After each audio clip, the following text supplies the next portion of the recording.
In the same way, when one of my favorite clips and favorite stories was Lillian Garcia called him the former champ, and he fucking bull him, Yeah, bulling at her, and only bulling at her the fact that she needed to catch a flight to get home or something. Like there yeah, was yeah, yeah. loveliness behind Yeah. it, and it's lovely, lovely. But then you turn around and you go, but I for a second, the part of your brain goes, he's gonna harm that lady, but only That- only works at the fact that he was going to catch her, and she ran like fuck in high yeah, heels. She made that, like, there's so much a give and take in wrestling that you can have the likes of, say, a Mark Henry, who is a world's strongest man. yes, He is undeniably very strong. But if someone's not going to bump right for him and sell right for him, he's never. And that's what's missing. mm, That you see, like the difference in that Kane always looked like a monster because he had no fucking choice. yeah, He would make sure that you were where you needed to be, and he protected his gimmick. Mark mm. Henry never really protected his gimmick Didn't need until to. he Like, until he yeah, did, and he had a great run, and the Hall of Pain. It was fucking great.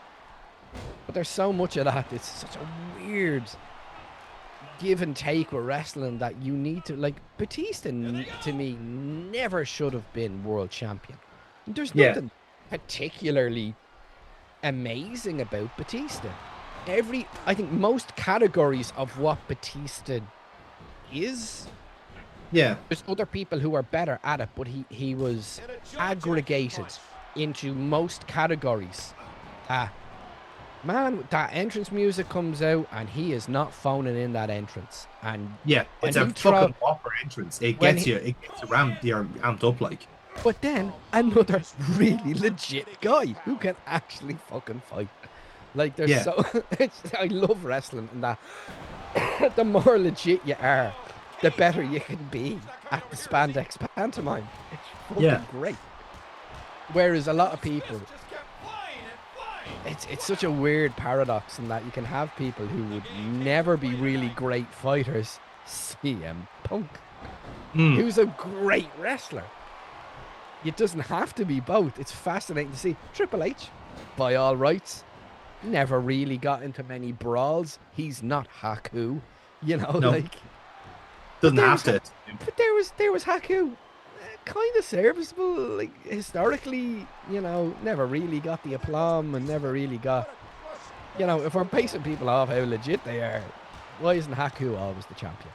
And when Yeah, Haku isn't on screen, we should all be saying, "Where's Haku?" Like, and we all start should running away because oh fuck, here comes Haku. but it's just something that it's such a paradoxical entertainment.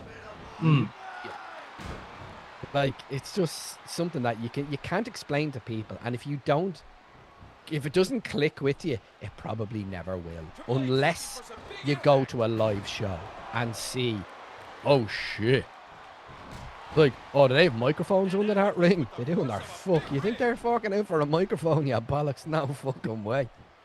The way it is the kind there's a kind of duality to it in the sense like again like wrestling is like it's a perfect mix of real and illusion. Yeah, Again, that's the great skill of the entire fucking business is that you don't know where the real starts and the fiction ends. What part of this is a genuine like okay this guy is actually clearing this guy by fucking 5 feet whatever, or oh my god that small person was able to lift up that fucking gargantuan. It's like he couldn't have possibly done that, whereas like people who know it's like actually no he can bench like 400 pounds, he probably could do that. You know what I mean? There is such a kind of like it's, in a weird way, wrestling is the perfect sport in Trump's world because it yeah. is what meets the eye. It is God, deliberately fucking obfuscating. You know, um, fucking Hall of Famer. yeah, exactly. But that's why he also loves it in a sense. Because like you always have like there's always a blurred line. There's always I don't know whether this is real or not. It makes you doubt your own kind of like sensibilities. Where like again, we've all been wrestling fans for years, right? And there might be an angle at one of our local shows where they're doing an injury angle and everything goes silent. Everyone's like panicking, whatever, and everyone's like, they're not the best actors in the world, We don't have to be. The problem is that all of our minds are trained to look for patterns, Yeah. and if we see that So pattern, much, that's something bad has happened. so much of what happens in wrestling is everything that isn't happening. Yeah, When you have, and it's look, for right or wrong, I heard, Cornette calls a fucking great. If you're doing a fucking run down to the ring and the mm, heels are kicking the shit out of the baby faces, ring the bell. yeah, Ring the bell. Try and fucking get the agents in. Try and get them in between. Get a bit physical.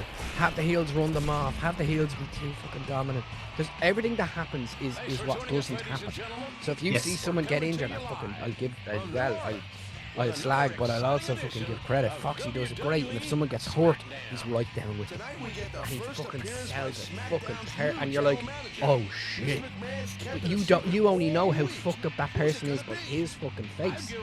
And yeah, you're not looking at him. You're looking at the wrestler. But something in the corner of your eye is seeing the fact that, oh shit, this yeah. person is genuinely upset here. And so much of that happens in your periphery.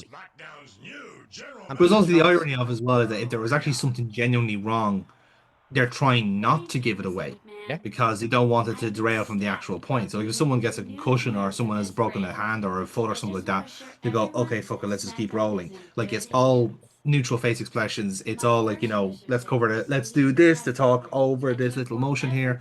And that's all it is. It's just like, let's talk it over the ring. Let's go from there. Oh, it's so fucking like, but that stuff deserves its own viewing.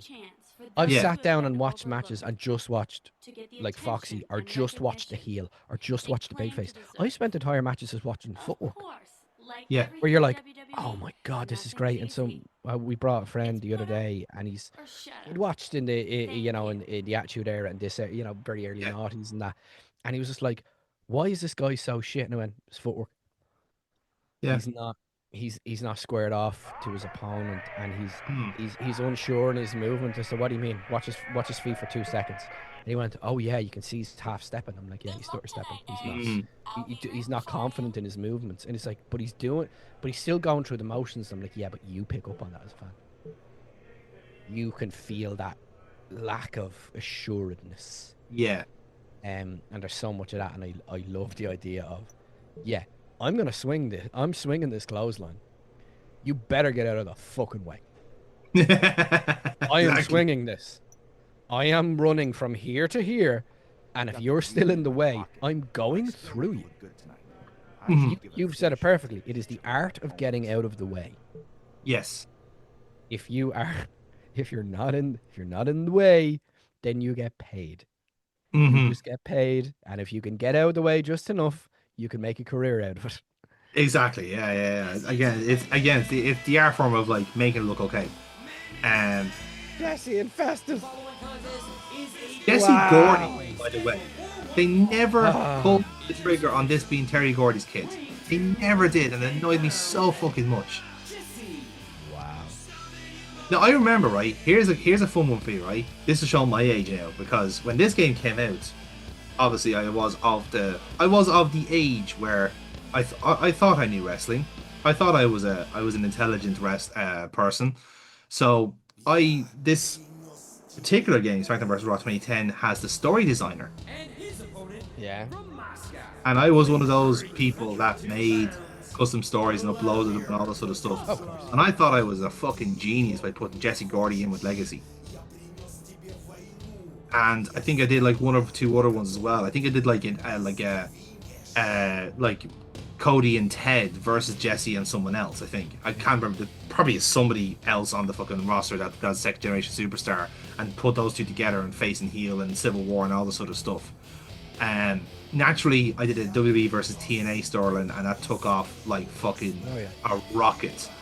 And I've never been any more popular since, Brian. To be honest, I peaked way too early. Yeah. I peaked. Yeah. I peaked, man. I mean, like I peaked with a match card that started that ends with Sting versus The Undertaker, and for some reason had Sheamus versus AJ Styles on it because I couldn't find a fucking home for Sheamus or AJ Styles. Everything else was catered for, no problem. And even then, AJ and fucking Sheamus today will put on the best match you've ever You seen. can have a great time, absolutely. But like, there's Vladimir fucking Kozlov. Like, holy shit. And as he has now become the Chavo, Ken Kennedy is now the Chavo. There he is. There's Ken. Gonna get his arse kicked again. Bear in mind, Brian, as well, this is just before he fucked off as well. This is babyface Mr. Kennedy. Because you know why? He has a Jitsu theme song, and that's how you know he's a babyface. Still doing this shtick, though. Like, he's still babyface and doing the microphone spot. Oh! That's not gonna work. But even in this alternate universe, he is the nearly guy in this. Like, he is at no point actually been successful in this alternate universe. However, I will say he is missing Money in the Bank in this storyline and in canon. So keep that in mind.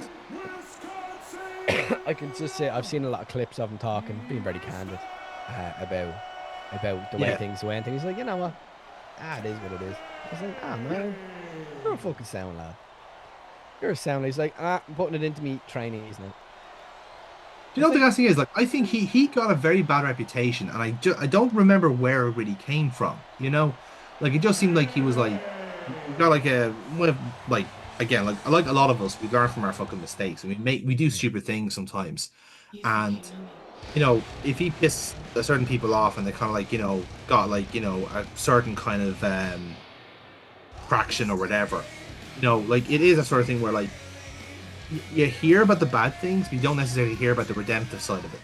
You know, but like how do you work on yourself, and how do you get better in a sense, and whether you or not is down to interpretation. Well, like only you will know if you've actually like worked on yourself and you've improved, and you know you're doing right by other people or whatever. Some people will just not know that bit. You know what I mean? Well, look for it. Don't want it. Yeah. Don't need to know it or aren't interested in it. But as is the penchant of the sensitive writer boy, we do love a good character arc.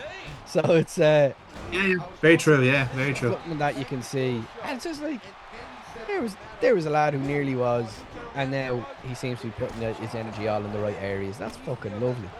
Yeah. But yeah, and you know, like it's an important lesson as well. It's like I was I was that nearly person. Here's how you prevent yourself from being a nearly person, which I think is very selfless. Again, that to me is personal growth and personal learning, and whatever you know, whatever signpost led him to turn the corner. Fair play to him. Yeah, it's lovely. It's lovely to see, but you can see a lot of that was. It was half himself and half the others, you know. Yeah. This guy's coming in here and thinks he's too big, but he was the next. He was the next guy. He was. He should have been the next guy. Yeah. But they made such a mistake by not making him the Mr. like Vince McMahon's kid. Yeah. That's such a misstep in hindsight. You'll turn around and say, well, maybe there's something they didn't know, and maybe it was politics, or maybe it was the fact that, you know, maybe it was the fact that he wasn't as reliable as maybe he could have been. He had a couple of chances before then, and there's so much that goes into it that we just will never know. Yeah. But you can just see where, like, how did Edge get away with it? Edge had a Hall of Fame career in WWE. How did he fucking manage it? And Ken Kennedy didn't. Yeah. Like, I saw a lovely clip of Ken fucking showing a lad how to do an arm drag. And he's technically brilliant. Like, you can just see it's just like, bop, over you go. The other thing is, right? You mentioned that about Batista earlier on, where, like, you know, at face value, you wouldn't have thought Batista would be a like world champion or, like, you know, like main event or whatever. Legitimately, some of it is just down to timing and booking. You know, like Jey Uso would not have been a world champion had it not been for how the bloodline stuff kind of resolved itself. He wouldn't. That's just completely fucking true. You know what I mean? He's benefiting from his character development over that time. He took goodwill and good to great booking into an amazing catchphrase. Yeah. And he's going a different way with it, and he's saying really heartfelt stuff, and he's winning. He's getting over. He got over in a different way. Yeah. that nobody else has. And oh, it's all yeet. I'm like, no, he's looking at Gunther going, I know you can beat me. I know you're better than me. I know what they all say about me. And it's just like, oh shit, he's shooting here.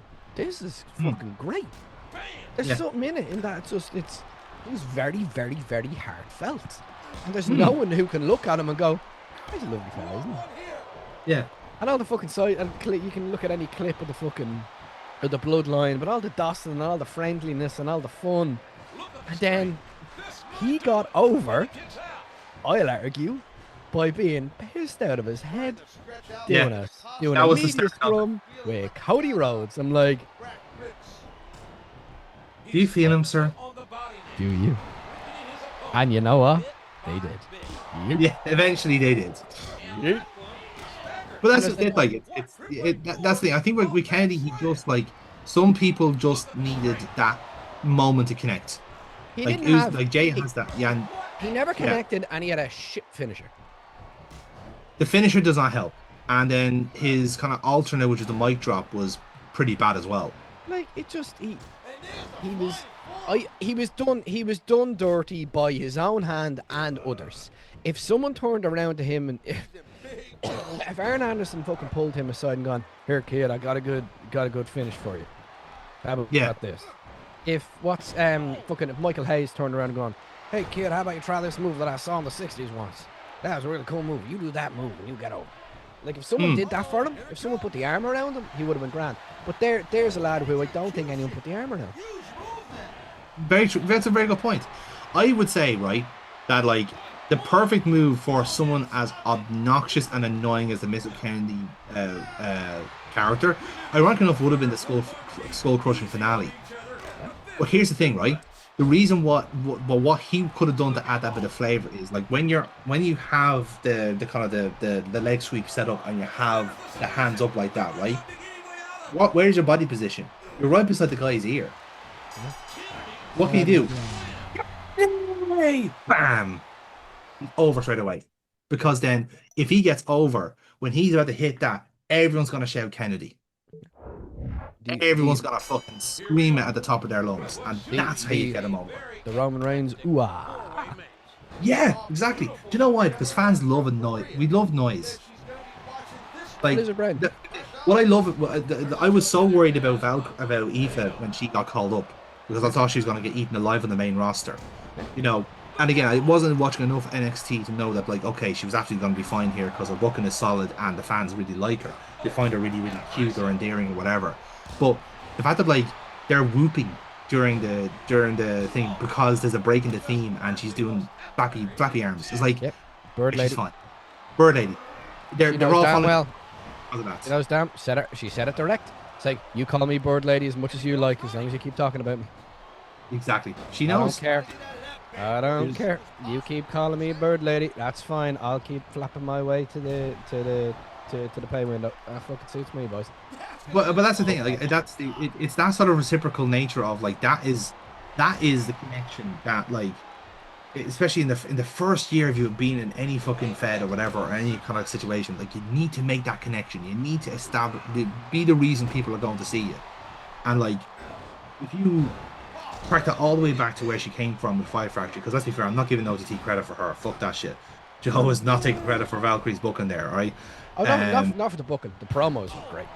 Promos, absolutely. 100%. The booking was yeah, exactly. Valerie Humperdinck will say no more.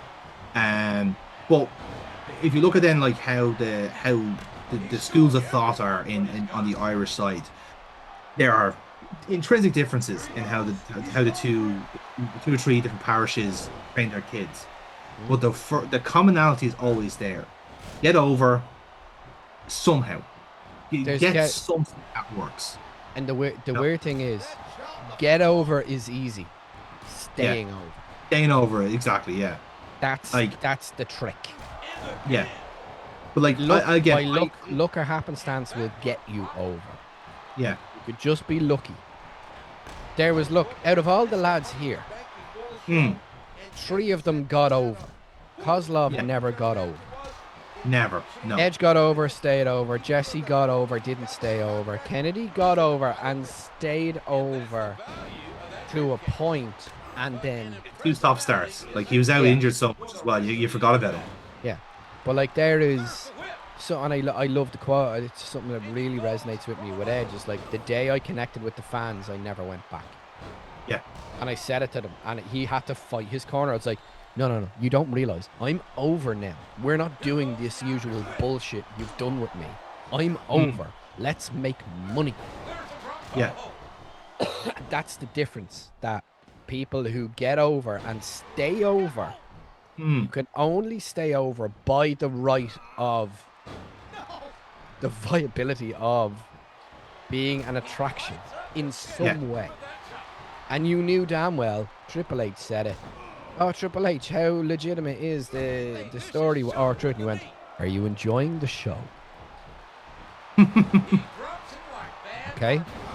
If you were to sit down, we'll go a couple of years in the future, and Triple H will go, are you fucking high? We were never gonna fucking fire him, you dumb fucks. He's a top fucking merch seller. He's an all-timer. Everybody loves him. He makes us so much money.